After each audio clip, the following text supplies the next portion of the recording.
चलिए इसमें आंसर क्या होने वाला, देखो राज्य में सर्वाधिक जो भेड़ें पाई जाती है वो मारवाड़ी पाई जाती हैं। देखिए मारवाड़ क्षेत्र में जो भेड़ें पाई जाती हैं, मारवाड़ क्षेत्र में जो भेड़ें पाई जाती हैं वह सर्वाधिक भेड़ें होती है, याद रखना है, क्योंकि मारवाड़ एक बहुत बड़ा भूभाग हो जाता है और इसके अंदर संख्या में देखा जाए तो याद रखना है सर्वाधिक भेड़ें पाई जाती हैं। अब मैं यहां से आगे बात करता हूं कि भेड़ें जो हैं वह पाई कहां पर जाती है, तो याद रखना यह भेड़ें आपके बाड़मेर में पाई जाती है। देखो सर्वाधिक भेड़ें कहां पर हैं, तो सर्वाधिक जो भेड़ हैं वो याद रखना है भेड़ पाई जाती है सर्वाधिक बाड़मेर में। आपको पता होगा बाड़े में सर्वाधिक क्या होती हैं, भेड़ें होती हैं, बछाड़े में सर्वाधिक क्या होती है, भेड़ें होती हैं। तो आपको पता रखना है कि सर्वाधिक भेड़ें जो हैं वो बाड़मेर में पाई जाती है। बिल्कुल क्रुद्धा जी आपका आंसर सही आया है, आपका आंसर सही है। एक बार क्लास को शेयर करें ताकि अपने जो विद्यार्थी अपने साथ नहीं जुड़ पाए वो भी जुड़ जाएं। शेयर कर दे एक बार क्लास को। चलेगा नेक्स्ट बात करते हैं अपन आगे। नेक्स्ट प्रश्न है आप सभी के सामने, राज्य में सर्वाधिक ऊंट किस जिले में पाए जाते हैं? राज्य में सर्वाधिक ऊंट किस जिले में पाए जाते हैं, यहां से आपको कमेंट करके बताना है। देखिए हम बात कर रहे हैं राज्य में सर्वाधिक ऊंट की बात करें तो ऊंट जो है वो कहां पर पाए जाते हैं, आपको याद रखना है जैसलमेर, बाड़मेर, जोधपुर या बीकानेर। देखिए अगर संख्या के अनुसार देखा जाए तो ऊंट सर्वाधिक जैसलमेर में पाए जाते हैं। संख्या के आधार पर कहां है, तो ऊंट सर्वाधिक संख्या के आधार पर जैसलमेर में। अगर ऊंट फेमस याद रखना कहां का है, तो ऊष्ट अनुसंधान केंद्र, ऊंट अनुसंधान केंद्र, ये ऊंट अनुसंधान केंद्र जो है याद रखना है साथियों, यह आपके बीकानेर के अंदर है। ऊंट अनुसंधान केंद्र कहाँ है, तो बीकानेर में है। बात आपके ऊंट की आती है तो ऊंट को याद रखना है राज्य पशु का दर्जा दिया गया है। ऊंट की बात करें तो ऊंट राजस्थान का राज्य पशु है, राजस्थान का राज्य पशु है।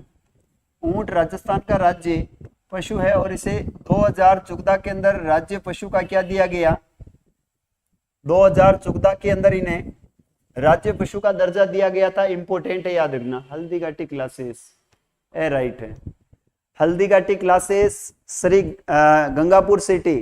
सर जी आपका बहुत बहुत स्वागत अभिनंदन है। आप और हम जो है वो एक ही लाइन से चल रहे हैं और मैंने आपका चैनल देखा है। सर जी आप गंगापुर सिटी से कोचिंग चलाते हैं, हल्दीघाटी क्लासेस आपका नाम है और मैं अपनी जानकारी दे देता हूं, अपनी आपके ही नाम पर हल्दीघाटी कोचिंग क्लासेस हैं जो कि हम मेवाड़ बस्सी में हमारी क्लास चलती है ना, चित्तौड़गढ़ के बस्सी से हैं। तो आपका और हमारा जो कोचिंग है वो एक ही नाम है, तो काफी अच्छा लगा है। मैंने भी आपका चैनल देखा है, आप हमारे चैनल पर आए उसके लिए आपका बहुत बहुत धन्यवाद। देखिए 2014 में इसे राज्य पशु का दर्जा दिया गया है। बात करते हैं ऊंट मेला, और जो ऊंट मेला लगता है याद रखना ये ऊंट मेला लगता है आपके पुष्कर के अंदर। कहाँ लगता है, पुष्कर में ऊंट मेला लगता है पुष्कर में। ये कब लगता है, तो याद रखना ये कार्तिक पूर्णिमा को लगता है, कार्तिक पूर्णिमा। कार्तिक पूर्णिमा को एक मेला लगता है, उस मेले को कहते हैं ऊंट का मेला।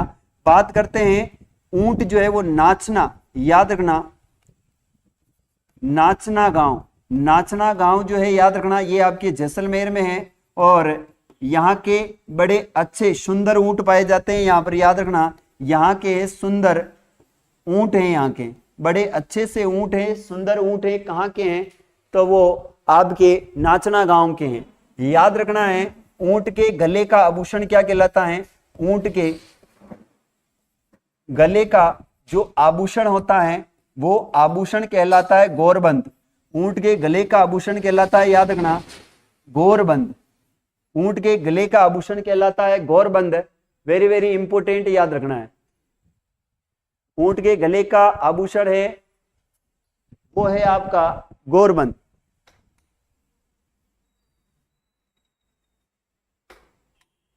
चलेगा, यह सबसे रंगीन मेला होता है। आप जैसा कि बता रहे हो याद रखना राजस्थान का सबसे रंगीन मेला है, राजस्थान का सबसे रंगीन मेला है, सबसे रंगीन मेला है। राजस्थान का सबसे रंगीन मेला कौन सा है? तो ऊंट का मेला है। याद रखना है कि बूढ़े ऊंट को क्या कहते हैं? जो बूढ़ा ऊंट होता है, बूढ़ा ऊंट, इस बूढ़े ऊंट को कहते हैं, याद रखना है, पाकर। और ऊंट के बच्चे को क्या कहते हैं? तो याद रखना, ऊंट का बच्चा क्या कहलाता है? आपको कमेंट करके बताना है। ऊंटों के देवता कौन है? कौन क्लास का पढ़ा रहे हो सर?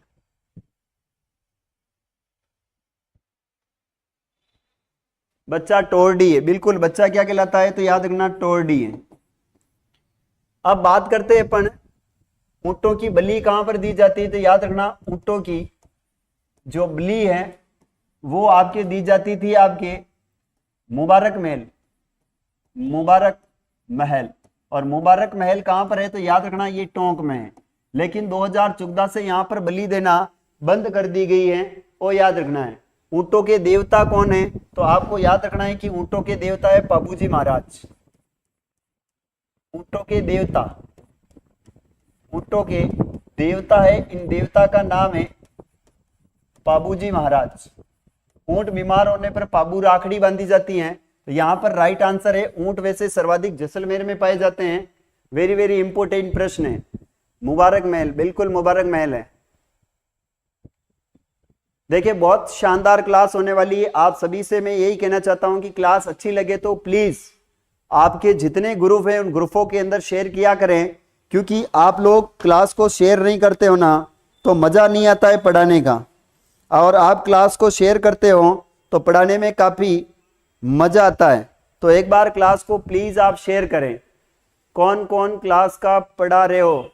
अरे मैं पढ़ा रहा हूं बीएसटीसी के लिए, एमसीक्यूज प्रश्न कर रहे हैं अपन, है ना। चले नेक्स्ट प्रश्न की ओर चलते हैं। और वो नेक्स्ट प्रश्न है प्यारे विद्यार्थियों, राजस्थान में न्यूनतम पशुधन वाला जिला कौन सा है? राज्य में न्यूनतम पशुधन कौन सा है? याद रखना, राज्य में न्यूनतम पशुधन वाला जिला जैसलमेर, बीकानेर, जालौर या धौलपुर। देखिए हम बात करते हैं पशु गणना की, तो आपको पता होगा राजस्थान की प्रथम पशु गणना, प्रथम पशु गणना, राजस्थान की प्रथम पशु गणना यह हुई थी 1919 से 1920 में हुई है। राजस्थान की प्रथम नस्लवार गणना, राजस्थान की प्रथम पशु नस्लवार गणना, नस्लवार गणना, यह नस्लवार गणना जो हुई है साथियों याद रखना, यह 2007 में हुई है। स्वतंत्र भारत की प्रथम पशु गणना, स्वतंत्र भारत की प्रथम पशु गणना हुई थी, याद रखना, प्रथम पशु गणना। और स्वतंत्र भारत की पशु गणना हुई थी 1951 ईस्वी या 56 ईस्वी आता है, मुझे कमेंट करके बता दीजिएगा आप, है ना। हनुमानगढ़ की पावन धरा से आपका स्वागत है, बिल्कुल स्वागत है। यहां पर बात करते हैं आगे वर्तमान पशु गणना, वर्तमान पशु गणना, वर्तमान पशु गणना हुई है, यह 2017 की है। और कौन सी है? तो याद रखना, यह आपकी 20वीं पशु गणना है, 20वीं पशु गणना है, 20वीं पशु गणना है। 19वीं जो पशु गणना हुई थी, याद रखना, 19वीं पशु गणना यह हुई है 2012 के अंदर। याद रखना है पशु गणना प्रति 5 वर्ष में होती, पशु गणना प्रति 5 वर्ष में होती, 5 वर्ष में होती है। पशु गणना प्रति 5 वर्ष में होती है। राजस्थान में पशु घनत्व, याद रखना है, राजस्थान में जो पशु घनत्व है, पशु घनत्व, याद रखना है कि पशु घनत्व 2012 की बात करें तो इस समय 169 प्रति वर्ग किलोमीटर था, प्रति वर्ग किलोमीटर, जो कि याद रखना 2017 में 163 163 प्रति वर्ग किलोमीटर के अंदर पशु गणना अभी जनगणत्व है, पशु घनत्व है, याद रखना है। यहां पर सर्वाधिक पशु पाए जाते हैं, याद रखना, सर्वाधिक पशु पाए जाते हैं आपके कहां पर है, तो बाड़मेर में सर्वाधिक पशु है, जबकि न्यूनतम पशु कहां है, तो धौलपुर में न्यूनतम पशु हैं। कहां पर हो जाएंगे, धौलपुर में न्यूनतम पशु हैं, याद रखना है। धौलपुर में क्या है, न्यूनतम पशु पाए जाते हैं।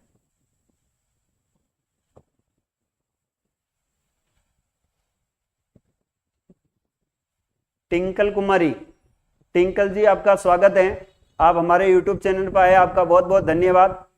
चलेगा, नेक्स्ट प्रश्न है,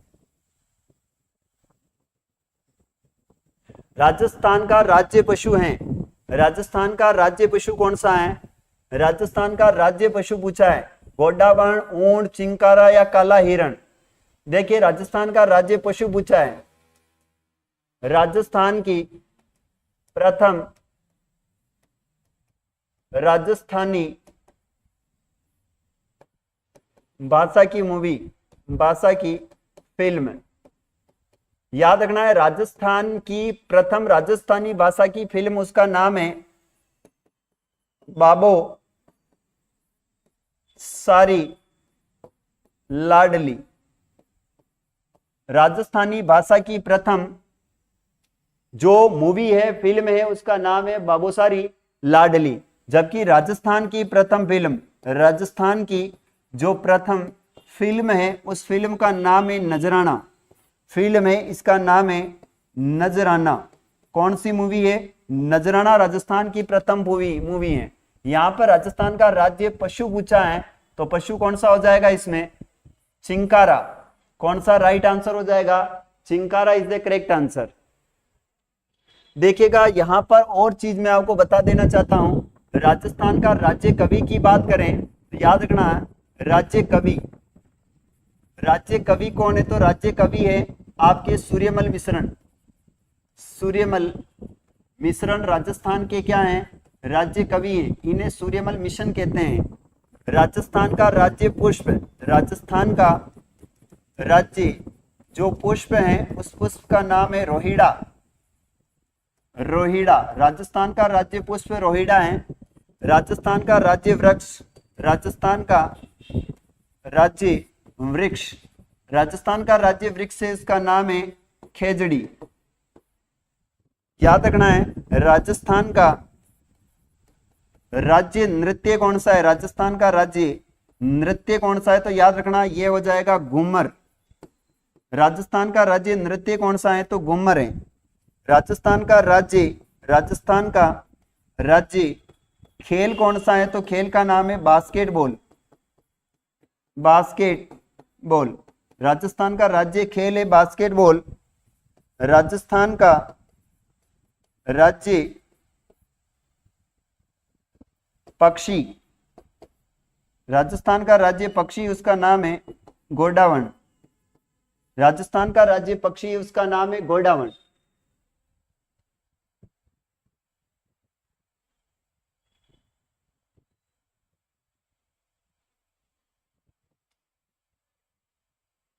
गुड इवनिंग सर, सीमा यादव, सीमा यादव जी आपका हार्दिक स्वागत, अभिनंदन है।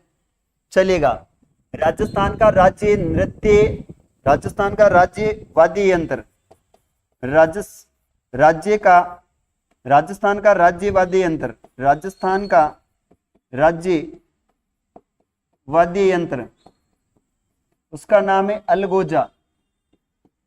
अलगोजा।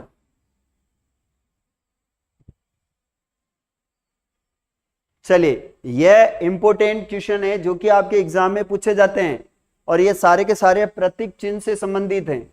किससे संबंधित हैं, प्रतीक चिन्ह से संबंधित हैं, जो कि बड़े इंपोर्टेंट क्वेश्चन है, आप सभी को याद रखना है। घूमर, ओके पूजा खटीक, घूमर बता रहे हो आप। चलिए नेक्स्ट क्वेश्चन है, आगे बढ़ते हैं। राजस्थान में सर्वाधिक पशु मेले कहाँ लगते हैं, राजस्थान में सर्वाधिक पशु मेले कहाँ लगते हैं, याद रखना, राज्य में सर्वाधिक पशु मेलों का आयोजन होता है झालावाड़ में, जयपुर में, नागौर में या उदयपुर में। राजस्थान में सर्वाधिक पशु मेले कहाँ आयोजित होते हैं? देखो झालावाड़ की बात करें तो यहाँ पर एक मेला बढ़ता है, वो है गोमती सागर मेला। गोमती सागर पशु मेला। गोमती सागर पशु मेला कहाँ का है? तो झालावाड़ का है। नागौर की बात करें तो याद रखना यहाँ पर तेजाजी पशु मेला है। वर्तमान में डीडवाना में लगता है, याद रखना है। यहां पर हो जाएगा का रामदेव पशु मेला। रामदेव पशु मेला। रामदेव पशु मेला। तो सर्वाधिक अभी जो इस ऑप्शन के अनुसार नागौर के अंदर सर्वाधिक पशु मेले लगते हैं। अगर और आपसे पूछा जाए कि गोगाजी पशु मेला कहाँ लगता है? गोगाजी पशु मेला। गोगा पशु मेला। गोगाजी पशु मेला ये लगता है नौहर के अंदर। कहाँ लगता है? नौहर। और कहां पर है? तो याद रखना ये हनुमानगढ़ के अंदर लगता है। नौहर हनुमानगढ़। एक पशु मेला है वो है बलवंत पशु मेला। बलवंत पशु मेला। बलवंत पशु मेला यह मेला लगता है भरतपुर के अंदर, याद रखना है। कहाँ लगता है? भरतपुर में लगता है। एक मेला है जिसका नाम है बजरंग पशु मेला। बजरंग पशु मेला। यह मेला लगता है आपके समदड़ी गांव में। कहाँ लगता है? समदड़ी गांव। समदड़ी गांव कहाँ पर है? तो याद रखना ये बालोतरा के अंदर है। समदड़ी गांव बालोतरा। इनके बाद में नागौर में 3 मेले लगते हैं ना। बिल्कुल। आगे बढ़ते हैं। याद रखना एक मेला है जिसका नाम है वो हो जाएगा आपका मलीनाथ पशु मेला। मलीनाथ पशु मेला। मलीनाथ पशु मेला यह लगता है आपके तिलवाड़ा के अंदर। कहाँ लगता है? तिलवाड़ा। तिलवाड़ा कहाँ पर है? तो याद रखना ये बालोतरा के अंदर है। राजस्थान का सबसे प्राचीन पशु मेला कहते हैं, इसे याद रखना है। राजस्थान का सबसे प्राचीन पशु मेला है। सबसे प्राचीनतम पशु मेला है। राजस्थान का सबसे प्राचीनतम पशु मेला है वो कौन सा है? तो मलीनाथ पशु मेला है।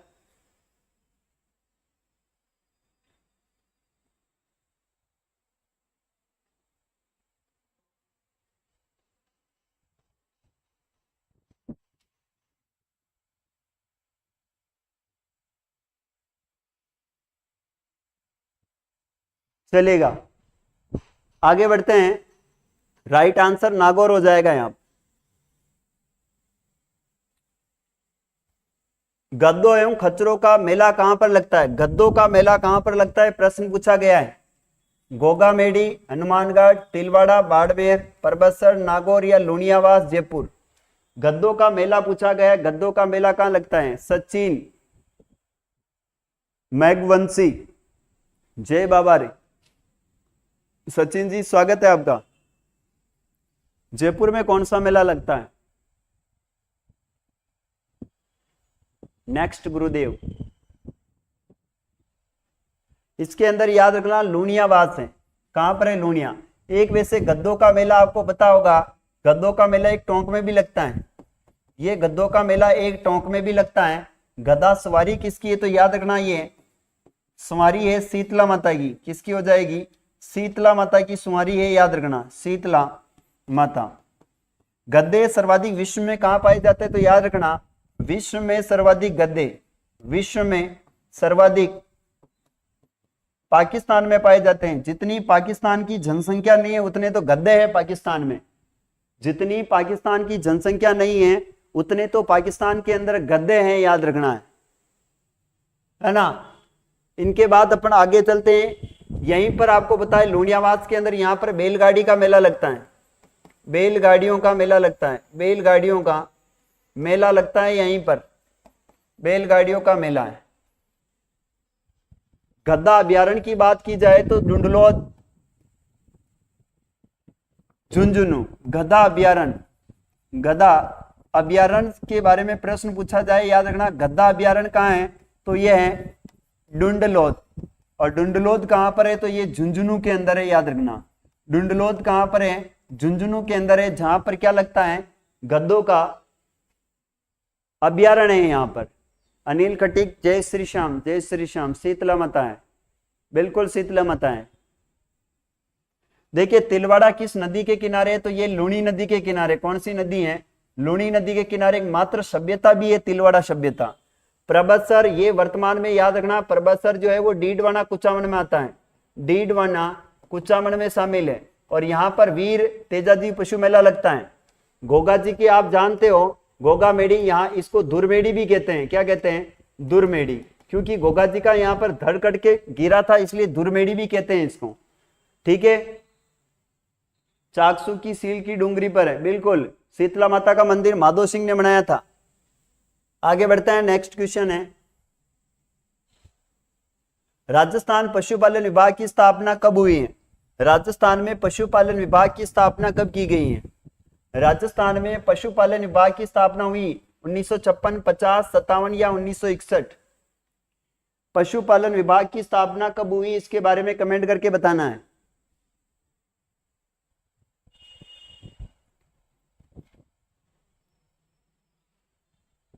पशुपालन विभाग की स्थापना कब हुई है, इसके बारे में कमेंट करके बताएं प्लीज, जल्दी से आंसर।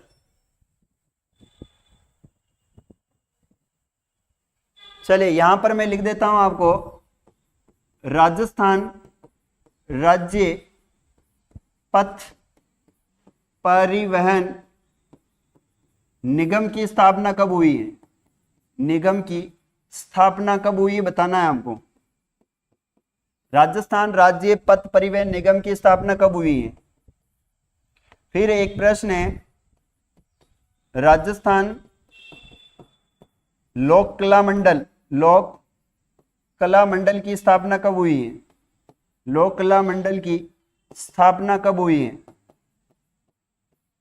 फिर प्रश्न है, राजस्थान में प्रथम ग्रामीण रोडवेज बस सेवा की शुरुआत, बस सेवा की शुरुआत कब और कहां से हुई? शुरुआत कब और कहां से हुई? कब वे कहां से हुई? इन प्रश्नों का आंसर देना है।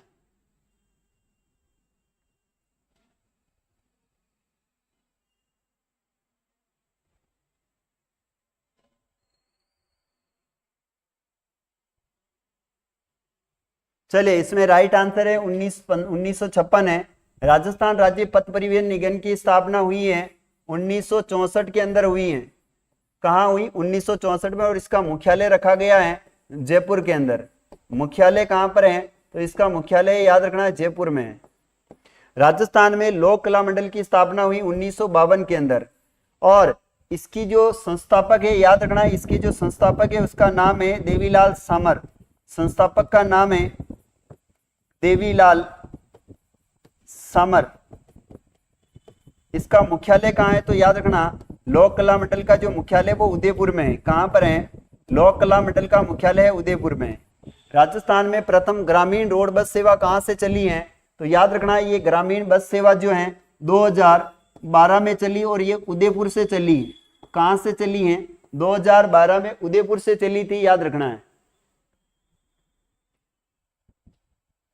मैं आपकी क्लास आज फर्स्ट बार ली है।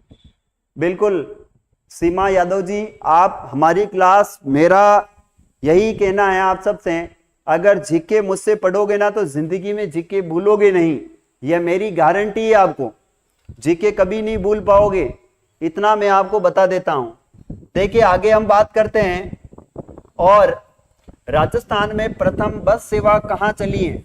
राजस्थान में प्रथम बस सेवा, राजस्थान में जो प्रथम बस चली है वो बस कहां से कहां तक चली? बस याद रखना, ये चली है मेड़ता रोड, मेड़ता रोड से मेड़ता सिटी तक चली है।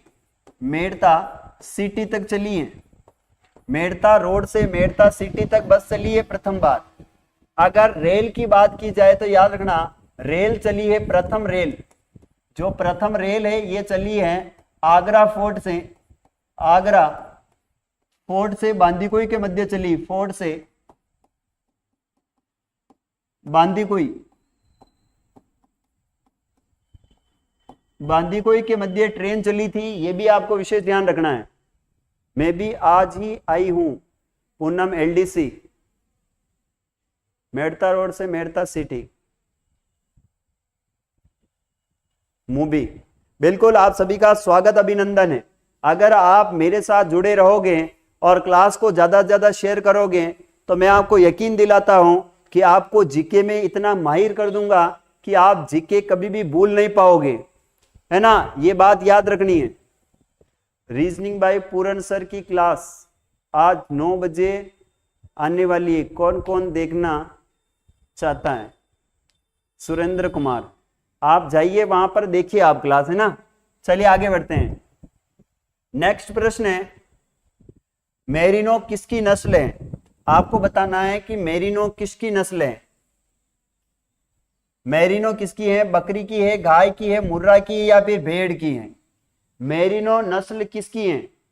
बयाना आगरा, बांदीकुई रेल मार्ग।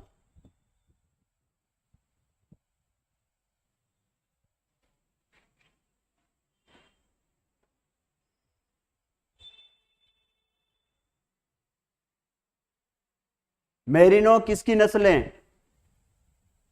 याद रखना, मेरिनो है वो है भेड़ की नस्ल है। इसे भारत की मेरिनो, है ना, भेड़ की नस्ल है। अगर बकरी, गाय, गाय की आपको पता है ना, गाय की नस्ल कौन सी आती है? गाय की एक नस्ल होती है थारपारकर, इसमें रेंडी होती है, आपको पता है रेंडी, और इसी के अंदर होती है आपकी जर्सी, जर्सी। मुर्रा होती है, मुर्री, मुर्रा याद रखना भैंस की नस्ल होती है, मुर्रा भैंस की नस्ल होती है मुर्रा। राठी गाय की नस्ल होती है राठी। नाली एक भेड़ की नस्ल होती है नाली। चौखला भेड़ की नस्ल होती है। चलिए आगे बढ़ते हैं। नेक्स्ट प्रश्न है, लूणी की सहायक नदी नहीं है। लूणी की कौन सी सहायक नदी नहीं है? आपको कमेंट करके बताना है। बांडी, जवाई, सूंकड़ी, पश्चिमी बनास, लूणी की सहायक नदी नहीं है। Surendra Kumar, good evening sir. नीतू, गाय, थारपर, ग्राटी, नागौरी, हरियाणवी, लूणी की सहायक नदी नहीं है। देखिए आपको पता है लूणी नदी का जो उद्गम होता है, लूणी का उद्गम आप सभी जानते हो, लूणी का उद्गम होता है नाग पहाड़ से। कहां से होता है? नाग पहाड़। और नाग पहाड़ कहां पर है? तो ये अजमेर में है। नाग पहाड़ अजमेर से निकलती हैं और यह निकलकर आपको पता है कहां जाती है? यह गुजरात में किस में गिरती है? खंबात की खाड़ी में या फिर कच्छ की, कच्छ का रण अरब सागर, कहां गुजरती है? ये अरब सागर में तो जाती है लेकिन खंबात की खाड़ी में या फिर बंगाल की, इसमें आपके कच्छ का रण गुजरात में किस में गिरती है? लूणी। लूणी का उपनाम अगर पूछा जाए, उपनाम पूछा जाए तो याद रखना इसे कहते हैं अंतः सलीला। कालिदास ने इसे कहा है, याद रखना इसे कहा है अंतः सलीला कहा है। कालिदास ने लूणी को अंतः सलीला कहा है। इसे आदि खारी और आदि मीठी कहते हैं। आदि खारी व आधी मीठी कहते हैं इसे। आधी खारी और आधी क्या कहते हैं? मीठी कहते हैं, आधी मीठी, क्योंकि इसका नाग पहाड़ अजमेर से लेकर बालोतरा तक पानी मीठा है, फिर उसके बाद इसका पानी खारा हो जाता है। तो इसकी जो नदी सहायक नदी नहीं है वो आपकी कौन सी नहीं है? पश्चिमी बनास नहीं है। तो इसकी सहायक नदियां कौन सी है? टीना सोलंकी। स्वागत अभिनंदन है टीना जी, आपका बहुत बहुत स्वागत अभिनंदन। देखिए बात करते हैं इनकी नदियों में। एक लड़की थी जो कि बहुत ही सूखड़ी, यानी बहुत सूख गई थी लड़की, और वो सूख गई, याद रखना सूख गई थी, जो कि क्या उसको लोग गुहिया कहते थे। क्या कहते थे? एक लड़की थी जिसका नाम था लूणी। एक लड़की थी जिसका नाम था लूणी, और लूणी वो बहुत ही सूख गई थी जिसे लोग गुहिया कहते थे, लेकिन उसकी सगाई नहीं हो रही थी। उसकी क्या नहीं हो रही थी? याद रखना उसकी सगाई नहीं हो रही थी। कुछ समय बाद उसकी सगाई हो जाती है, तो जवाई आता है। कौन आता है? जवाई आता है। और वो बाजार में उसके गांव में मीठड़ी, याद रखना है, वो उसके गांव में क्या बांटती हैं? मिठाई बांटती हैं। उसके गांव में क्या बांटती हैं? मिठाई बांटती हो, मीठड़ी। उसके गांव में मिठाई बांटती हैं और वो मिठाई उन लोगों को सबको खारी लगती है। मिठाई क्या लगती है? खारी लगती है, याद रखना है। खारी लगती है तो लोग उसे कहते हैं, ए बांडी तू कौन सी मिठाई लेके आई है? ए बांडी तू कौन सी मिठाई लेके आई है? तो याद रखना, सूंकड़ी, गुइया, सगाई, जमाई, मीठड़ी, खारी, बांडी। और एक होती है जोजड़ी। जोजड़ी जिसे रोजड़ी भी कहते हैं, याद रखना है। हाय सर एंड ऑल, जिक्कू के पवार।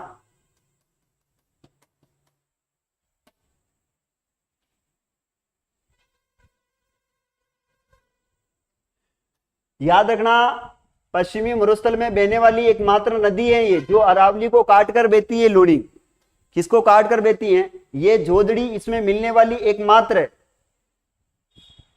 इसमें मिलने वाली एकमात्र कौन सी नदी? दाई नदी है या बाई नदी? बताए मुझे, ये दाई नदी है या बाई है? दाई है या फिर बाई है?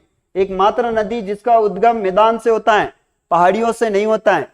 मरुस्थल की गंगा, सागरमती, मीठी, खारी, लवणवती, शकरी।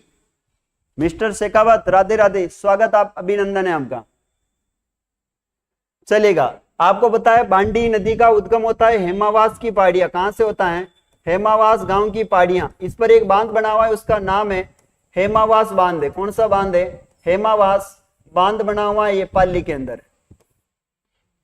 यहां पर जवाई नदी है, याद रखना, ये गोरिया गांव की पहाड़ियों से आती है। कहां से आती है? गोरिया गांव की पहाड़ियां पाली हैं। इसके ऊपर भी एक बांध बना हुआ है जिसका नाम है जवाई बांध। पश्चिमी राजस्थान का अमृत सरोवर या पश्चिमी राजस्थान का सबसे बड़ा बांध कहते हैं।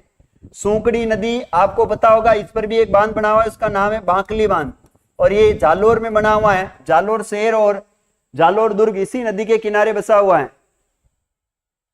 पश्चिमी राजस्थान की सबसे लंबी नदी लूणी नदी है। ओके, चलिए जस्ट आगे बढ़ते हैं। नेक्स्ट प्रश्न है, चंबल नदी का उद्गम स्थल है। चंबल का उद्गम कहां से होता है? चंबल नदी का उद्गम स्थल है जनाबाव की पहाड़ियां, महन झील, देवास या फिर खमनोर की पहाड़ियां। चंबल नदी का उद्गम कहां से होता है? Suman Kumari, good evening sir, good evening. Jojari एकमात्र दाई किनारे से मिलने वाली नदी है। जोजड़ी एकमात्र दाई किनारे से मिलने वाली नदी है। ठीक है जी, सुमन जी आपका स्वागत, अभिनंदन है। जो भी नए विद्यार्थी आते हैं वो कृपया करके एक बार अपनी क्लास को शेयर जरूर करें। ज्यादा से ज्यादा मित्रों के पास अपनी क्लास को शेयर करें। आप सभी के लिए क्लासें लगाई जाती हैं और आप सब इस क्लास में कंजूसी करते हो शेयर करने में। ऐसी कंजूसी नहीं होनी चाहिए।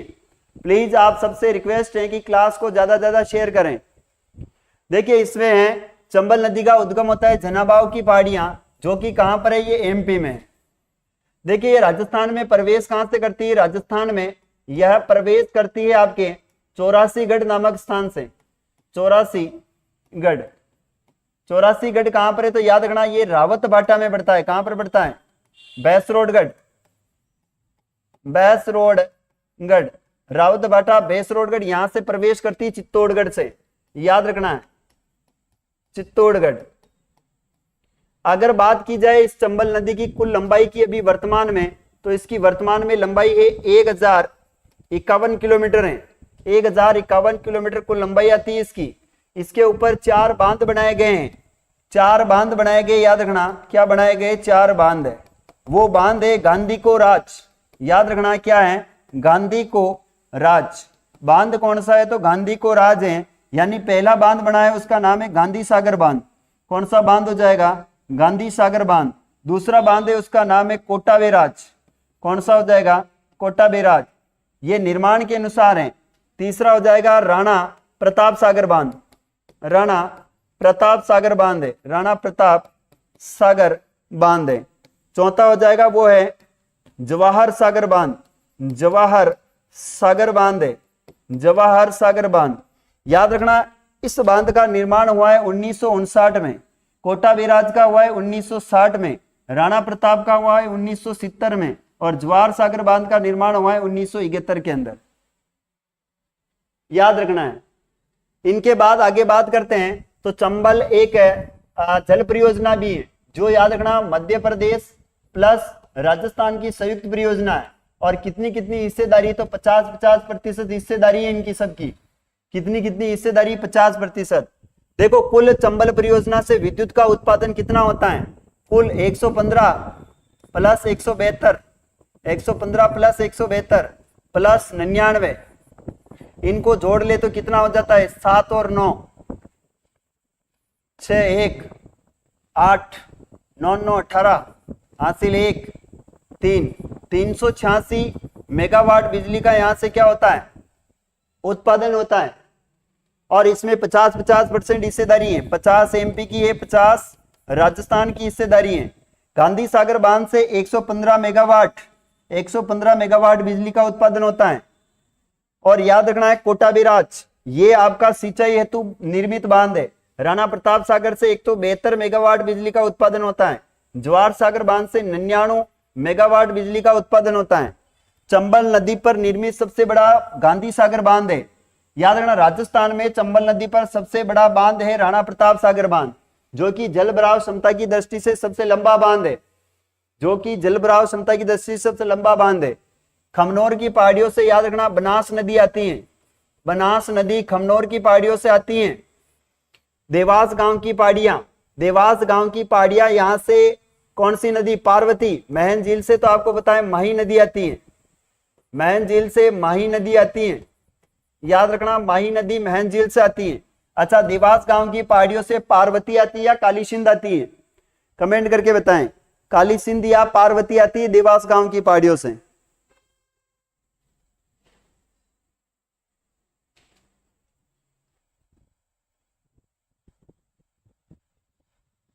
चलिए नेक्स्ट क्वेश्चन आप सभी के सामने स्क्रीन पर है।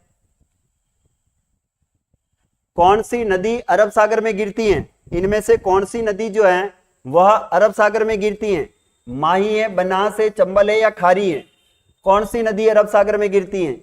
कमेंट करके बताएं इसका क्या आंसर होने वाला है।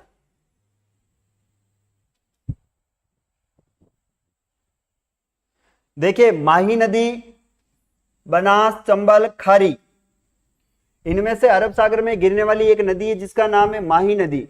कौन सी नदी है प्यारे विद्यार्थियों? याद रखना माही नदी। देखिए हम बात करने वाले हैं माही नदी की।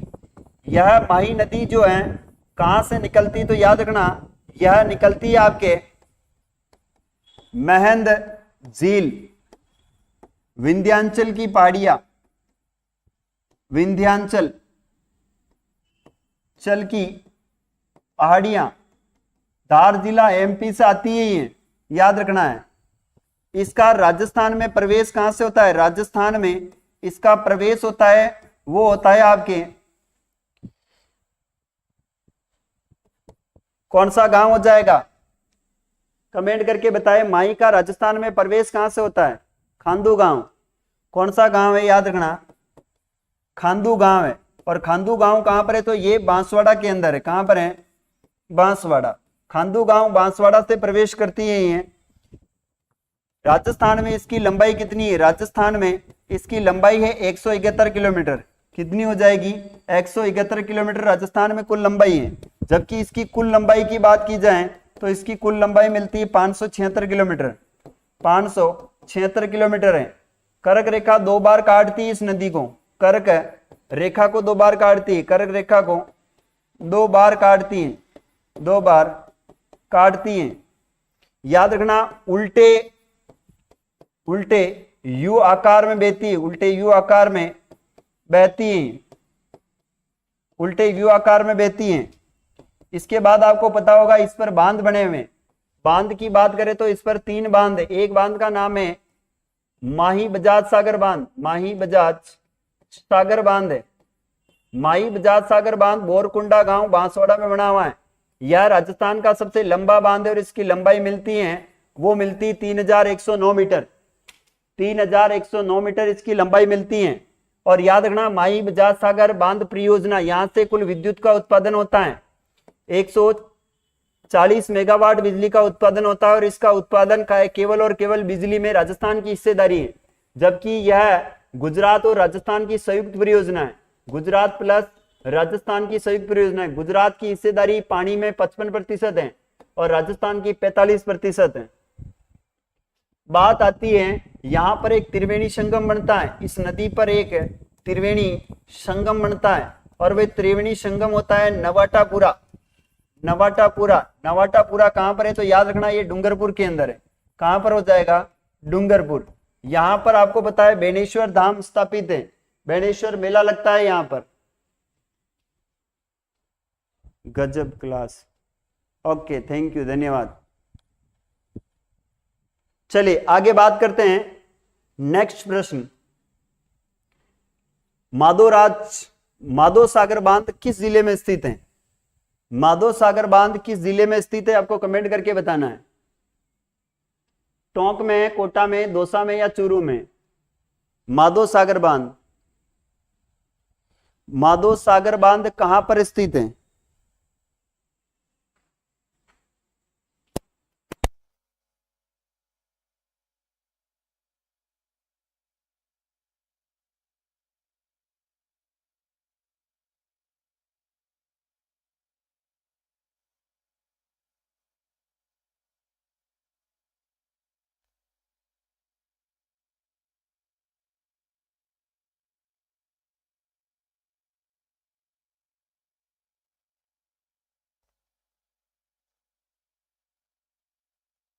आंसर दीजिए आप, माधो सागर बांध कहां पर स्थित है?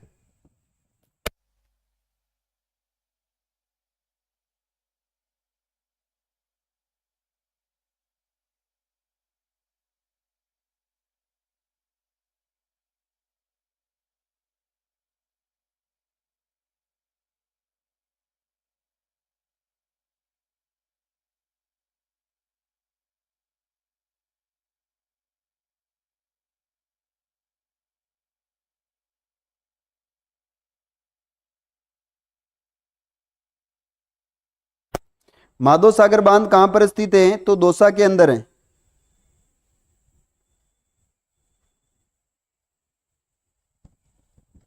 चलिए आगे बात करते हैं। देखो यहां पर टोंक की बात आती है तो एक बांध पूर्व में यहां पर था, उसका नाम था बिशलपुर बांध। कौन सा बांध था? बिशलपुर बांध, जो कि वर्तमान में कहां पर है? ये केकड़ी के अंदर है। वर्तमान में कहां पर है तो याद रखना ये केकड़ी के अंदर है।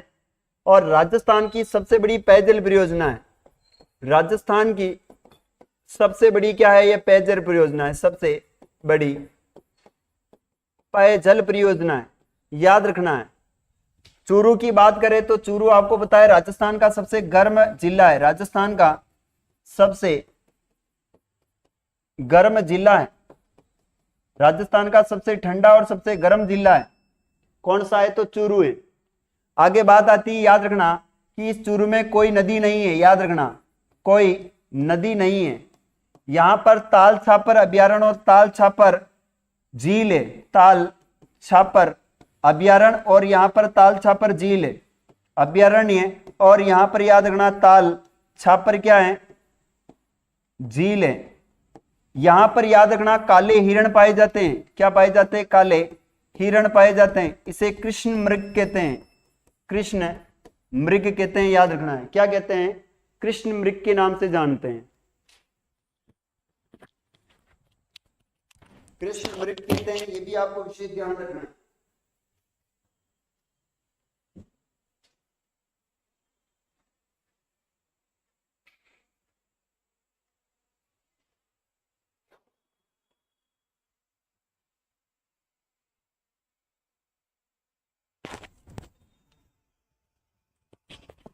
चलिए आगे बात करते हैं। कृष्ण मृग या काले हिरण, ये ताल छापर अभ्यारण्य है। इस अभ्यारण्य को याद रखना द्रोणाचार्य की क्या कहते हैं? द्रोणाचार्य की तपोभूमि कहते हैं। द्रोणाचार्य की इसे तपोभूमि कहते हैं। द्रोणाचार्य की तपोभूमि कहते हैं इसे, वो भी याद रखना है। अच्छा, यहां पर घास पाई जाती है जो कि काला हिरण खाता है, उस घास का नाम है मोबिया घास। कौन सी घास है? मोबिया घास पाई जाती जो कि कौन खाता है? काला हिरण खाता है, मोबिया घास। नेक्स्ट प्रश्न है आप सभी के सामने, मोरेल बांध किस जिले में स्थित है? मोरेल बांध किस जिले में स्थित है? तो सवाईमाधोपुर में, बीकानेर में, टोंक में या पाली के अंदर है?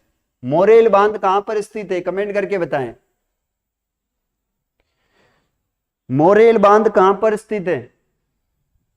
देखिए, मोरेल बांध आपके बना हुआ है सवाईमाधोपुर में। कहां पर है? सवाईमाधोपुर में बना हुआ है। अच्छा, कौन सी नदी पर बना हुआ है ये बताएं मुझे। ये मोरोल बांध जो है, मोरेल बांध, नदी कौन सी है? कमेंट करके बताना है।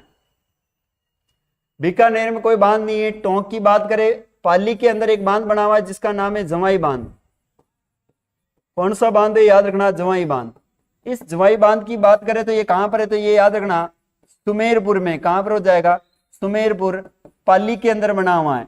इस बांध का निर्माण की बात करें तो इसका निर्माण कराया था महाराजा उमेश सिंह ने। इसका निर्माण करवाया उमेश सिंह है। इसीलिए महाराजा उमेश सिंह को राजस्थान, मारवाड़ का भागीरथ कहते हैं। मारवाड़ का क्या कहते हैं? इन्हें याद रखना, भागीरथ कहते हैं। मारवाड़ का भागीरथ कौन है? तो उमेश सिंह जी हैं। संजीत कुमार, प्रणाम सभी को। संजीत जी, हार्दिक स्वागत, अभिनंदन है। आगे बात करते हैं, ये जो बांध है जवाई बांध है, याद रखना, जवाई बांध। इस जवाई बांध की बात कर रहे हैं अपन। इस बांध को कहते हैं पश्चिमी राजस्थान का सबसे बड़ा बांध है। पश्चिमी राजस्थान का क्या है? ये राजस्थान का सबसे बड़ा बांध है, सबसे बड़ा बांध है। और इस बांध को कहते हैं मारवाड़ का अमृत सरोवर। क्या कहते हैं इसे? याद रखना, मारवाड़ का अमृत सरोवर कहते हैं, अमृत सरोवर कहते हैं, याद रखना है। इस बांध में जो जलापूर्ति होती है, जलापूर्ति, वो याद रखना है होती है आपकी सही परियोजना से। कहां से होती है? सही परियोजना। और ये सही परियोजना याद रखना, इसके तहत एक जल सुरंग बनाई गई है। राजस्थान की पहली जल सुरंग है, राजस्थान की पहली जल सुरंग है। यहां पर जल सुरंग है, उस सुरंग का नाम है सई सुरंग। क्या नाम है? सई जल सुरंग। ये बनी थी 1977 में और इसकी लंबाई आती है आपके कम से कम 6 किलोमीटर, 6 या 7 किलोमीटर आती है, याद रखना है।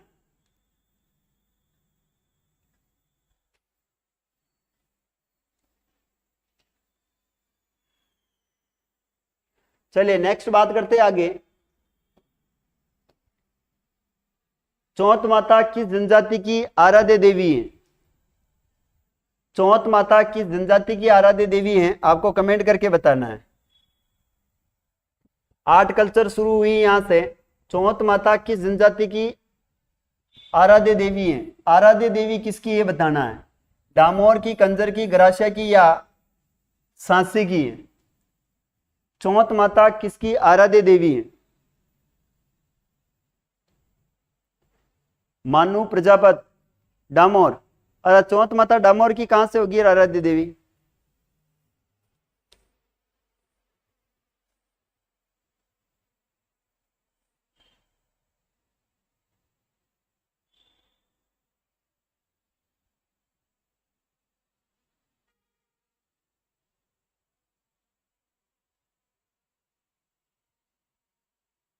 अच्छा, इसमें राइट आंसर आप बता रहे हो डामोर, डामोर। देखो, कंजर जनजाति की तो ये कुल देवी है। कंजर जनजाति की तो क्या है? याद रखना, ये कुल देवी। ये तो मेरे को ही पता है, कंजर जाति की कुल देवी है। कंजर जाति की क्या है? ये जाति की कुल देवी है ये चौथ माता। इनका मंदिर बना हुआ है, याद रखना, चौथ का बरवाड़ा, चौथ का बरवाड़ा, सवाईमाधोपुर में इनका मंदिर। सवाईमाधोपुर, चौथ का बरवाड़ा, सवाईमाधोपुर में इनका मंदिर बना हुआ है। ठीक है, कंजर। यहां पर राइट आंसर क्या होने वाला? संजीत, 4 को लॉक करो। हर कई देखो, आराध्य देवी की जगह आपको करना है यहां पर कुल देवी। क्या करना है? कुल देवी। और कुल देवी में राइट आंसर हो जाएगा वो है कंजर जनजाति। कौन सी हो जाएगी? कंजर। यहां पर हम बात करते हैं कंजर जनजाति। कंजर जनजाति यह कहां पर पाई जाती है? तो याद रखना यह दक्षिणी राजस्थान में पाई जाती है। कहां पर है? दक्षिणी राजस्थान में। इनके घरों के कभी ताले नहीं लगते, इनके घर के 2 दरवाजे होते हैं। हाकम राज का प्याला पीकर कभी झूठ नहीं बोलते हैं, और ये गुमंत यानी चोरी कर कर इनका जीवोपार्जन करते हैं। इनके मरने के बाद 2 बूंद शराब की मुंह में डाली जाती है। इनके जो लोग होते हैं उनका गर्दन काट कर उसे जला दिया जाता है, बाकी शरीर को दफनाया जाता है। और ये हाकम राज का प्याला पीकर कभी झूठ नहीं बोलती हैं, याद रखना है। अब मैं आपको बताने वाला हूं आगे डामोर जनजाति। देखिएगा, बात करते हैं अपन आगे डामोर जनजाति की। तो याद रखना ये डामोर जनजाति कहां पाई जाती है? तो ये डामोर पाई जाती है सिमलवाड़ा तहसील। कौन सी तहसील है? सिमलवाड़ा तहसील। सिमलवाड़ा तहसील कहां पर है? तो याद रखना ये आपके डूंगरपुर के अंदर है। कहां पर है? डूंगरपुर में है। मूलतः ये जाति है, याद रखना कहां की है? तो ये मूलतः आपके गुजरात की जाति, गुजरात की है। इनके जो लोग होते हैं वो लोग महिलाओं की तरह गहने पहनते हैं। लोग महिलाओं की तरह क्या पहनते हैं? तरह गहने पहनते हैं, गहने पहनते, याद रखना। इनका जो मुखिया होता है वो मुखिया कहलाता है, मुखी कहलाता है। मुखिया क्या कहलाता है? याद रखना मुखी कहलाता है। इनका मेला बड़ा फेमस है और उस मेले का नाम है छेला बावसीरा मेला। याद रखना कौन सा मेला है? छेला बावसीरा मेला। बावसीरा मेला, छेला बावसीरा मेला बड़ा फेमस रहता है इनका, याद रखना है। लाडला सांवरिया सेठ का संजीत जय भीम भाई, अब पढ़ लो जी, बिल्कुल पढ़ लो। आप फालतू में बातें मत करो, बातें नहीं करनी है आपको।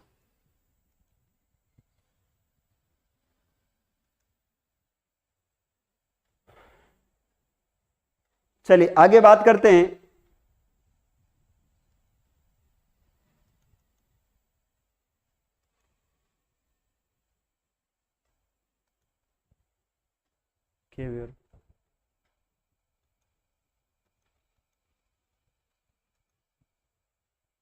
चलिए, कंजर गरासिया जनजाति आपको पता है कहां पाई जाती है? तो गरासिया सर्वाधिक पाई जाती है, आपको पता है ये भाकर क्षेत्र में पाई जाती है। कहां पाई जाती है? भाकर क्षेत्र। और भाकर क्षेत्र कहां पर है? तो ये सिरोही को कहते हैं, याद रखना भाकर क्षेत्र सिरोही में। सांसी कहां पाई जाती है? तो सांसी भरतपुर में पाई जाती है सर्वाधिक। सांसी की एक रस्म बड़ी इंपोर्टेंट है, उसका नाम है कुंकड़ी रस्म। सांसी जनजाति की एक रस्म है जिसका नाम है कुंकड़ी। आगे बढ़ते हैं। गुड़ला त्योहार किस क्षेत्र में मनाया जाता है? गुड़ला त्योहार किस क्षेत्र में मनाया जाता है? यहां से आपको आंसर देना है। गुड़ला त्योहार किस क्षेत्र में मनाया जाता है? गुड़ला त्योहार किस क्षेत्र में मनाया जाता है? मारवाड़, मेवाड़, शेखावाटी या फिर हाड़ौती? देखिए यहां पर मारवाड़ की बात करें तो यहां पर एक तो गुड़ला महोत्सव मनाया जाता है, गुड़ला महोत्सव। गुड़ला महोत्सव मनाया जाता है। यहां पर याद रखना मारवाड़ महोत्सव मनाया जाता है, मारवाड़ महोत्सव। मेवाड़ की बात करें तो याद रखना यहां पर मीरा महोत्सव मनाया जाता है, मीरा महोत्सव चित्तौड़, मेवाड़ चित्तौड़ है। मेवाड़ के अंदर मनाया जाता है, याद रखना अन्नकूट महोत्सव, अन्नकूट महोत्सव यह मेवाड़ के अंदर मनाया जाता है। वो भी नाथद्वारा का फेमस है। कहां का है? नाथद्वारा का अन्नकूट महोत्सव है। मेवाड़ के अंदर एक महोत्सव मनाया जाता है, वो है जौहर महोत्सव, जौहर मेला महोत्सव। जौहर मेला महोत्सव कहां लगता है? तो चित्तौड़गढ़ दुर्ग में लगता है। शेखावाटी देखो आगे है हाड़ौती के अंदर, हाड़ौती में कोई भी नहीं है। तो ये आपको विशेष ध्यान रखना है, यानी ये कहां का संबंधित है? मारवाड़ का संबंधित है। और अगर आ जाए याद रखना कि फुलडोल महोत्सव कहां का है? फुलडोल महोत्सव आपको कमेंट करके बताना है, फुलडोल महोत्सव कहां का है। इनके बाद में बताना है पतंग महोत्सव कहां का है? पतंग महोत्सव, पतंग महोत्सव कहां का है? कमेंट करके बताना है। इसके बाद थार महोत्सव कहां का है? बताना है, थार महोत्सव। पतंग महोत्सव, थार महोत्सव, हाथी महोत्सव, हाथी महोत्सव कहां का है? ऊंट महोत्सव कहां का है? ऊंट महोत्सव कहां का है? ऊंट महोत्सव। इनके बाद आगे है वो है आपका मरु महोत्सव। मरु महोत्सव कहाँ का है ये भी बताना है, मरु महोत्सव। इनके बाद में आपका शरद महोत्सव। शरद महोत्सव कहाँ का है, शरद महोत्सव। एक आता है आपका ग्रीष्म महोत्सव। ग्रीष्म महोत्सव कहाँ का है बताना है आपको, ग्रीष्म महोत्सव। ग्रीष्म महोत्सव कहाँ का है, इतने सारे महोत्सव है। देखो फुलडोर महोत्सव ये आपके शाहपुरा का, कहाँ का है, शाहपुरा का है। पतंग महोत्सव कहाँ का है तो याद रखना जयपुर का है। पतंग के बाद थार महोत्सव कहाँ का है तो ये बाड़मेर का है। हाथी महोत्सव कहाँ का तो याद रखना ये जयपुर का है। ऊंट महोत्सव कहाँ का तो बीकानेर का है। ऊंट महोत्सव बीकानेर का है। जो मरु महोत्सव कहाँ का तो जैसलमेर का है। मरु महोत्सव कहाँ का है, जैसलमेर का है। शरद महोत्सव कहाँ का है, सिरोही का है, माउंट आबू सिरोही का है। ग्रीष्म महोत्सव कहाँ का है तो ये भी सिरोही का है, याद रखना है। एक नृत्य एक आता है ढोल नृत्य, क्या आता है, ढोल नृत्य, ये कहाँ का है तो ये आपके जालोर का है। और एक आता है ढोल महोत्सव। ढोल महोत्सव, ढोल महोत्सव कहाँ का है तो याद रखना ढोल महोत्सव आपके बारा का है। कहाँ का हो जाएगा, ढोल महोत्सव बारा का है।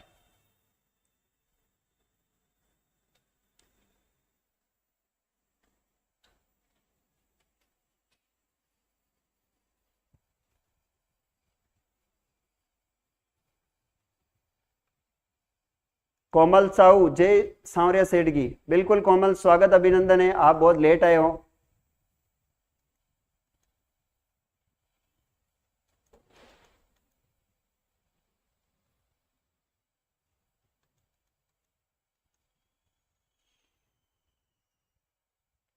चलिए आगे बढ़ते हैं।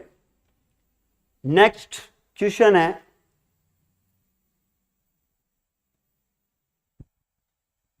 राजस्थान के रीति रिवाजों में मौसर किसे कहते हैं।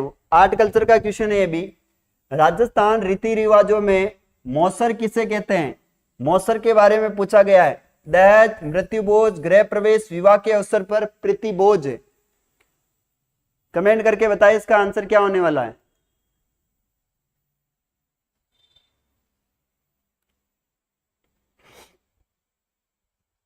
नाइस क्लास संजीत कुमार, स्वागत, धन्यवाद संजीत जी। देखिए मौसर क्या है तो मौसर याद रखना मृत्यु भोज, क्या है, मृत्यु भोज। इसे अपन 11 दिन होते उसे कहते हैं काइटा, क्या कहते हैं, काइटा कहते हैं। 11वां दिन होता है उसे काइटा कहते हैं, याद रखना है। इनके बाद में लकड़ियां जो इकट्ठी की जाती हैं, लकड़ियां इकट्ठी करते हैं उसे कहते हैं मंगूदना। इकट्ठी करते हैं उसे कहते हैं मंगूदना। मंगूदना क्या कहते हैं, मंगूदना कहते हैं, याद रखना है। इनके बाद एक होता है आपका लोकाई। लोकाई का है तो याद रखना ये भी मृत्यु भोज है, क्या है ये भी मृत्यु भोज ही है। इसके बाद में एक होता है मोताना। मोताना, मोताना क्या है तो याद रखना है मोताना, यह मृत्यु की मोताना। इनके बाद एक होता है आपका पेवरी। पेवरी क्या है, पेवरी याद रखना नव वधु की ओढ़नी। नव वधु की क्या है, ओढ़नी। ओढ़नी ओढ़ के नाचूं, पेवरी। इसके बाद है बिनोटा। बिनोटा क्या है, बिनोटा नवेली जो दुल्हन होती है उसकी जूतियों को क्या कहते हैं, बिनोटा कहते हैं। नई नवेली जो दुल्हन होती है उसकी जूतियों को बिनोटा कहते हैं।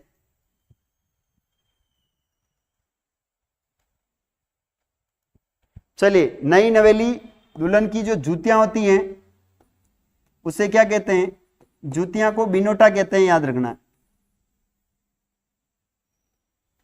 काम था इसलिए चलिएगा आगे बात करते हैं। नेक्स्ट क्वेश्चन, रमजोड़ आभूषण मध्यकालीन मारवाड़ में शरीर के किस भाग में पहना जाता है। रमजोड़ आभूषण जो है वो कहां पहना जाता है, कमेंट करके बताना है। रमजोल आभूषण कहां पहना जाता है, ये आपको बताना है। कमर में, नाक में, पैर में या अंगुली में?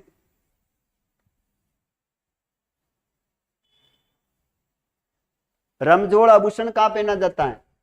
उसके बाद बताना है आपको चूप आभूषण कहां पहनते हैं, चूप। चूप के बाद एक आभूषण है चाप, कहां पहनते हैं? चूप, चाप। इनके बाद में बेसरी, बेसरी आभूषण कहां पहनते हैं? बेसरी के बाद कंदोरा कहां पहनते हैं? कंदोरे के बाद आपका आंवला आभूषण कहां पहना जाता है? आंवला। आंवला के बाद में मुक्त माला कहां पहनते हैं? मुक्त माला, मुक्त माला। इनके बाद में आभूषण है, उसका नाम है, वो है नेवरी आभूषण कहां पहनते हैं? नेवरी। इसके बाद में टड्डा, टड्डा आभूषण कहां पहना जाता है? टड्डा। चलो टड्डा छोड़ देते हैं। शीश फूल कहां पहनते हैं? शीश फूल। शीश फूल के बाद एक होती है बोंगली, बोंगली, बोंगली आभूषण कहां पहनते हैं? इनके बाद में छड़, छड़ आभूषण कहां पहना जाता है? छड़। एक होता है छेल खड़ी आभूषण कहां पहनते हैं? छेल खड़ी, छेल खड़ी आभूषण।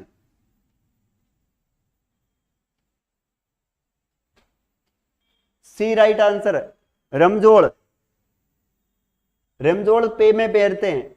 अच्छा, यहां पर चुप आभूषण कहां पहनते हैं? तो चुप चाप, चुप चाप। चुप आभूषण पहनते हैं दांत में, कहां पहनते हैं? दांत में। चाप कहां पहनते हैं? तो याद रखना नाक में। बेसरी कहां पहनते? तो नाक में। कंदोरा कहां पहनते? तो कमर में। आंवला कहां पहनते? तो पैर में। मुक्तमाला कहां पहनते? तो गले में। नेवरी कहां पहनते? तो याद रखना पैर में। शीश फूल कहां पहनते? तो सिर में, याद रखना सिर में। भोंगली कहां पहनते? तो भोंगली नाक में पहनते हैं, नाक। छड़ कहां पर?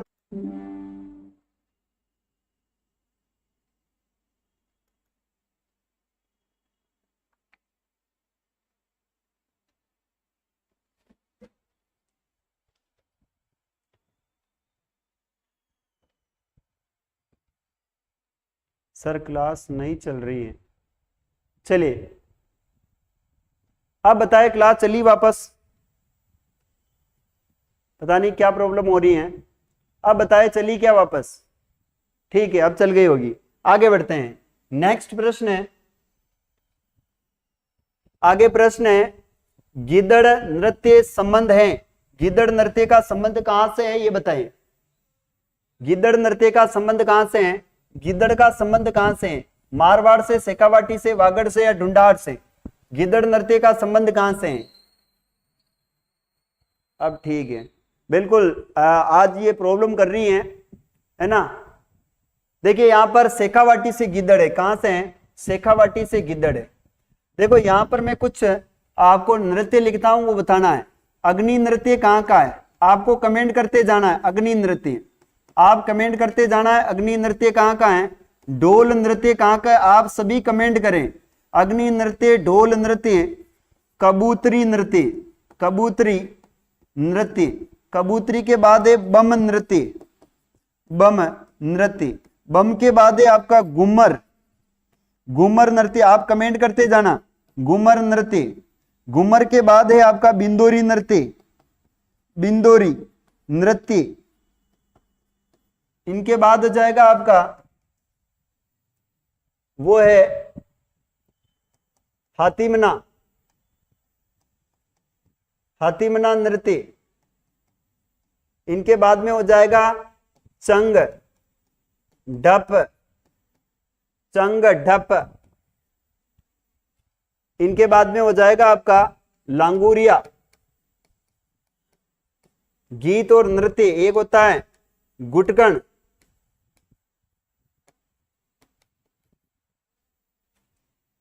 देखो यहां पर अग्नि नृत्य है, ये हो जाएगा आपका बीकानेर, कर्तरियासर बीकानेर का।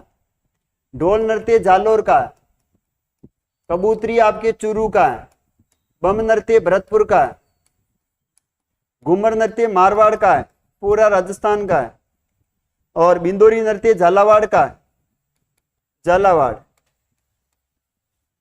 बिंदोरी झालावाड़ का है। हाथीमना भीलों का है, भीलों का है। चंग और ये शेखावाटी का है, शेखावाटी।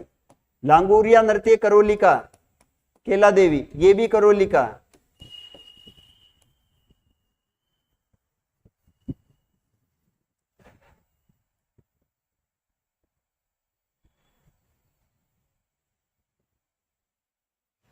चलिए नेक्स्ट क्वेश्चन। पेजण नृत्य किस क्षेत्र से संबंधित है? पेजण नृत्य किससे संबंधित है? पेजण नृत्य कहां से? मेवाड़ से, वागड़ से, हाड़ौती से या मारवाड़ से? पेजण नृत्य बताना है आपको।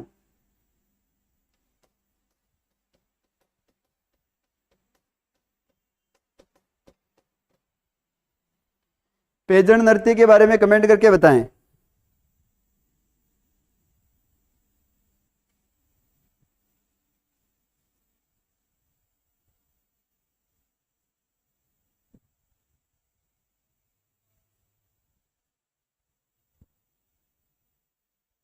पेजण नृत्य कहां का है? कमेंट करके बताएं।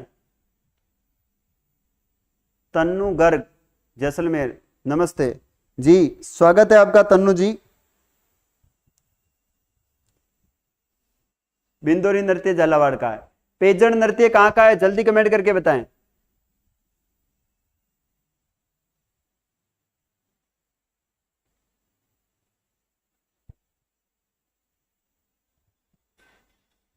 चलिए आगे बढ़ते हैं। मेवाड़।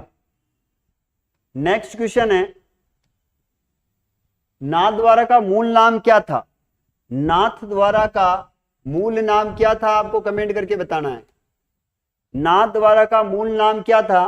तो याद रखना है, नाथद्वारा का मूल नाम बनेड़ा, कानोड़, सिहाड़ या फिर बदेला। बताए मुझे, नाथद्वारा का मूल नाम क्या था?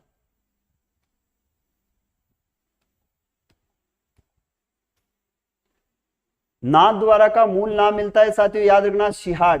देखिए नाथद्वारा कहां पर है? तो याद रखना ये राजसमंद के अंदर है। कहां पर है? राजसमंद में। नाथद्वारा की याद रखना, नाथद्वारा चित्रशैली की बात करें, नाथद्वारा चित्रशैली, यह चित्रशैली इसके प्रारंभ करता है, याद रखना, नाथद्वारा प्रारंभ करता है, उनका नाम है राज सिंह जी। नाथद्वारा चित्रशैली को प्रारंभ किया था और यहां पर स्वर्णकाल भी इन्हीं का माना जाता है, स्वर्णकाल भी इन्हीं का माना जाता है, याद रखना, राज सिंह जी का है। यहाँ की पिछवाइया कला फेमस है, पिछवाई कला प्रसिद्ध है यहाँ की। यहाँ पर नाथ संप्रदाय की, यहाँ पर वल्लभ संप्रदाय की पीठ है। क्या है? यहाँ पर वल्लभ संप्रदाय की प्रधान पीठ है, संप्रदाय की यहाँ पर याद रखना प्रधान पीठ है, वल्लभ संप्रदाय की प्रधान पीठ है। यहाँ पर श्रीनाथ जी का मंदिर बना हुआ है। क्या है? श्रीनाथ जी का मंदिर है, श्रीनाथ जी का क्या है? मंदिर। ये मूर्त कौन लाए? तो राज सिंह जी लेकर आए थे, याद रखना है। कौन लाए थे? राज सिंह जी। कमलेश मीणा, सिहाड़ सिहाड़ सिहाड़। ओके सर मैं जाऊं, बिल्कुल पधारो आप, कोई न रोक रहे धन है ना। आओ तो वेलकम, जाओ तो बीडगम। पढ़ने वाले विद्यार्थी पढ़ते रहेंगे। आगे बढ़ते हैं। सिहाड़ आंसर राइट है यहाँ पर। नेक्स्ट प्रश्न है, देलवाड़ा के जैन मंदिर का निर्माण निम्नलिखित में से किसने करवाया था? देलवाड़ा के जैन मंदिर का निर्माण किसने करवाया है? ये बताया आप। नेमिनाथ जी, विमल शाह, आदिनाथ या भीम शाह?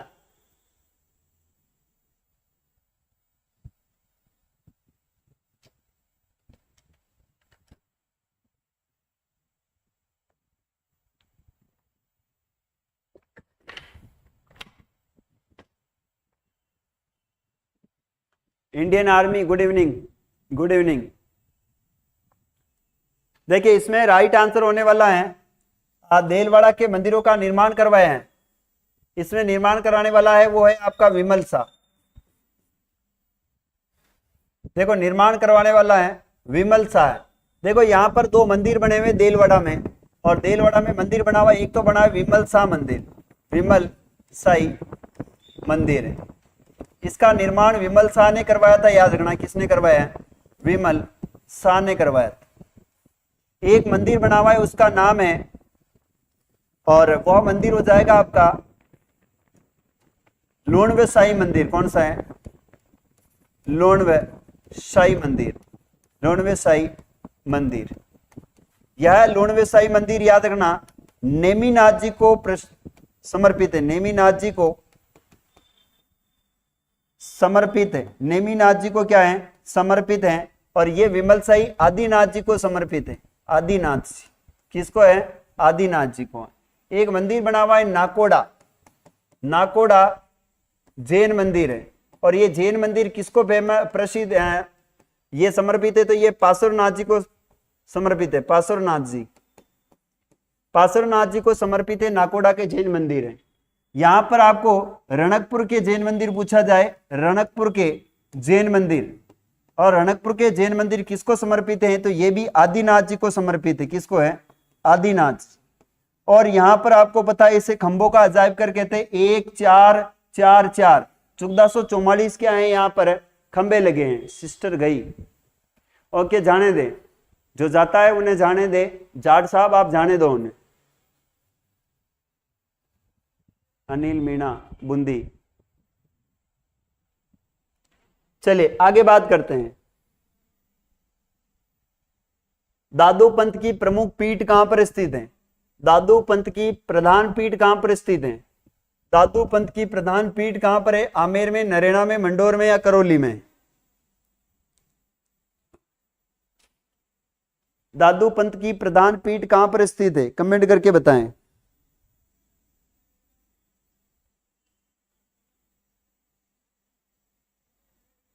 दादू पंथ की प्रधान पीठ है वो याद रखना है, वो है नरेना। नरेना कहां है? तो ये दुद्दू के अंदर है। कहां पर हो जाएगी? दुद्दू में है। नरेना कहां पर है? दुद्दू के अंदर है, याद रखना है। दादू पंथ की बात करते हैं तो ये बड़े ही, इन्हें राजस्थान का क्या कहा जाता है? दादू को राजस्थान का, इन्हें कबीर कहते हैं। दादू दयाल को राजस्थान का क्या कहते हैं? कबीर कहते हैं, याद रखना। इनके ग्रंथ है दादूरी वाणी, ग्रंथ है इनका दादूरी वाणी। दादूरी वाणी, दादूजीरा दोहा, ऐसे ग्रंथ लिखे गए हैं, याद रखना है। चलिए आगे बात करते हैं। आपको पता होगा नेक्स्ट क्वेश्चन, बैलगाड़ी मेले के नाम से प्रसिद्ध मेला है। बैलगाड़ी मेले के नाम से प्रसिद्ध मेला है, आपको इसके बारे में आंसर देना है। बैलगाड़ी के नाम से कौन सा प्रसिद्ध मेला है? शीतला माता का मेला है, गोडवाड़ का मेला है, पुष्कर का मेला है या कपिल मुनि का मेला है? बताएं मुझे। देखिए यहां पर मैं कुछ मेले लिख देता हूं। ये जो बैलगाड़ी का मेला, ये शीतला माता का मेले से प्रसिद्ध मेला है। अगर बात करें, याद रखना, पुष्कर मेला, तो पुष्कर मेला एक पशु मेला है, याद रखना है। क्या है? पुष्कर एक पशु मेला है। क्या है? ये पशु मेला है। और ये कब लगता है? तो कार्तिक पूर्णिमा को लगता है। आपको पता है कब लगता है? कार्तिक पूर्णिमा। यह राजस्थान का सबसे रंगीन मेला माना जाता है। कपिल मुनि का मेला याद रखना, ये कोलायत में लगता है। कोलायत, कोलायत कहां पर है? तो ये बीकानेर के अंदर है। और ये भी कब लगता है? तो याद रखना ये भी कार्तिक पूर्णिमा को लगता है। कार्तिक पूर्णिमा, कार्तिक पूर्णिमा को लगता है। एक मेला लगता है जिसका नाम है कपिल धारा का मेला। कपिल धारा का मेला, कपिल धारा का मेला। और ये मेला लगता है आपके 12 के अंदर। और ये भी कब लगता है? तो याद रखना ये लगता है कार्तिक पूर्णिमा को। कार्तिक पूर्णिमा, कार्तिक पूर्णिमा को मेला लगता है, याद रखना है। वो है आपका कपिल धारा का मेला है ना। और यहां पर याद रखना, इसे यहां पर सर्वाधिक पीपल के वृक्ष, सर्वाधिक क्या है? तो पीपल के क्या है? यहां पर वृक्ष हैं, याद रखना है। पीपल के क्या है? वृक्ष हैं। कोलायत मेला लगता है, यहां पर आपको बताएं, कोलायत मेला लगता है। कपिल मुनि का मेला या कोलायत मेला भी कहते हैं इसे। मम्मी बोल रही थी हाँ।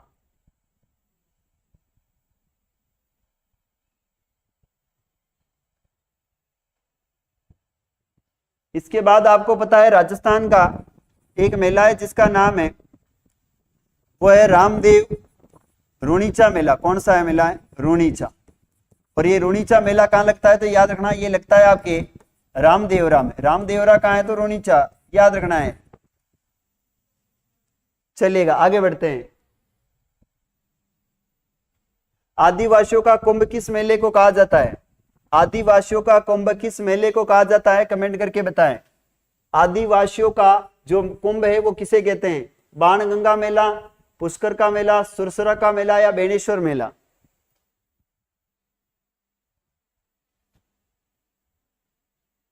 TU तल की लिखे तो TUL ऐसे तुलसा, क्या लिखा हुआ है? तुलसा है, क्या लिखा हुआ है, क्या है? और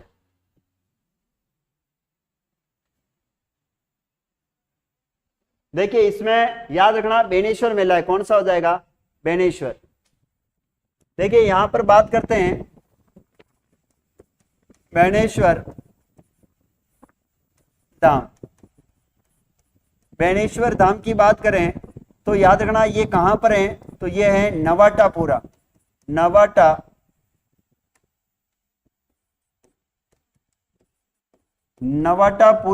नवाटापुरा कहां पर है, तो डूंगरपुर में है। कौन सी नदियां हैं यहां पर, तो याद रखना है यहां पर 3 नदियों के संगम पर है, सोम माही जाखम, सोम माही और जाखम नदी के संगम पर है। याद रखना इनका बेणेश्वर जो मेला है ये लगता है माघ पूर्णिमा को। कब लगता है? माघ पूर्णिमा को बेणेश्वर मेला लगता है। इसके जो संस्थापक हैं वो याद रखना संत माऊजी हैं। संस्थापक कौन है, तो संत माऊजी हैं। संत माऊजी ने कौन सा ग्रंथ लिखा है, तो याद रखना इन्होंने ग्रंथ लिखा है चोपड़ा नामक ग्रंथ। कौन सा ग्रंथ लिखा है, तो चोपड़ा ग्रंथ लिखा है, चोपड़ा ग्रंथ। याद रखना है संत माऊजी का जन्म कहां पर हुआ, तो ये सीलवा गांव डूंगरपुर में हुआ। सीलवा गांव कहां पर है, तो डूंगरपुर में हुआ है, याद रखना है डूंगरपुर। इन्होंने एक संप्रदाय चलाया था, उस संप्रदाय का नाम है निष्कलंकी संप्रदाय। कौन सा था?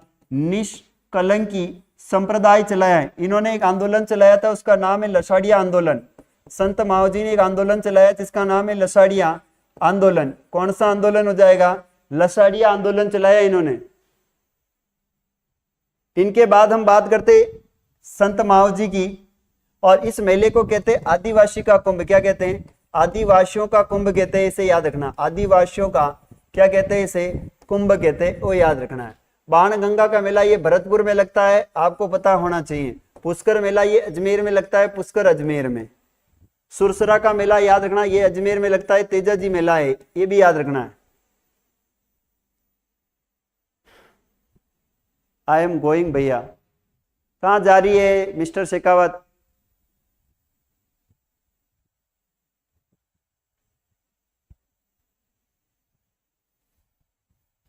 जाना नहीं है, जुड़े रहे। जीके बहुत शानदार होता है यहाँ पर। जाट साहब मुकेश पंचोली पर जा रहे हैं, अरे पढ़ लो। अभी तक में 20 क्वेश्चन और है मेरे पास, 26 प्रश्न और हैं। कितने क्वेश्चन हैं? 26 क्वेश्चन मेरे पास और हैं, ठीक है जी। 26 प्रश्न और है अभी तक, पढ़ते रहे, आपको क्या दिक्कत है? चलिएगा आगे बढ़ते हैं। चित्र शैली की बात आई है। चित्रकला शैली बनी ठनी, बनी ठनी का संबंध कहां से? बनी ठनी संबंधित है सामंत, सतवंत प्रसाद, नागरीदास, मृगवंती या शिव पार्वती। बनी ठनी का संबंध किससे? सर मैं जा रही हूं। अरे मिस्टर शेखावत कहां जा रही है? प्लीज मत जाना, ऐसे क्या करती हैं? प्लीज मत जाना मिस्टर शेखावत, नहीं जाना है आपको, आपको हमारे चैनल पे ही रहना है।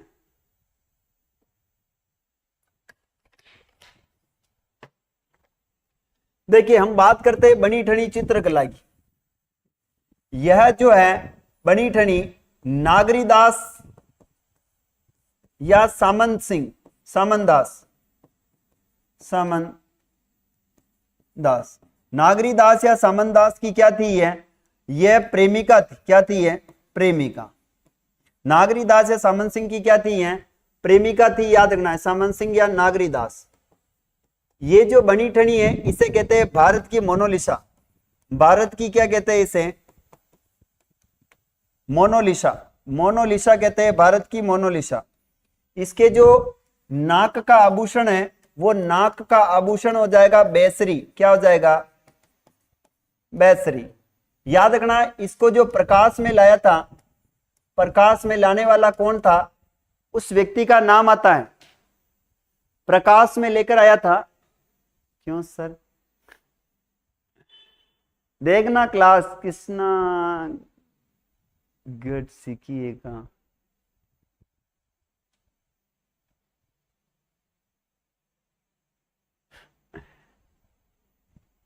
मोनालिसा। अच्छा, प्रकाश में कौन लेकर आया था इसको, बनी ठनी को बताना।